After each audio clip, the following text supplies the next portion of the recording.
jums parodyti, kaipgi veikia ta apsauginė plėvelė. Tikrai bent jau nedaužysiu. Turime Tesla pilnai klijuotą blizgia permatomą plėvelę. Bentlis klijuosis matinę plėvelę. Kažkas jau buvo prieš tai užklijavę skaidrę. Skaidrę lūpsim lauk, klijuosim matinę. Kaip veikia ta apsauginė plėvelė? Tai va dėl to ir darau šį video, noriu parodyti savo klientams.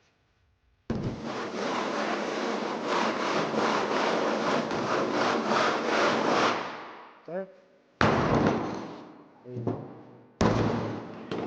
Taip, viskas laksto. Ir manau, kai įlaužos.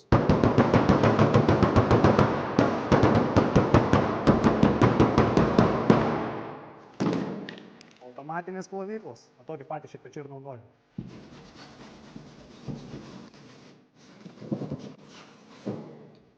Ir vandalai, kaimynai vandalai. Laikas spaudžia, kokį turime finalinį rezultatą.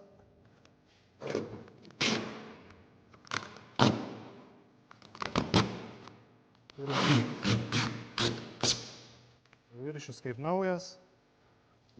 Ką rasime? Situacija ta pati. Tai va, jeigu norite apsaugoti savo automobilį, skambinat, prašot.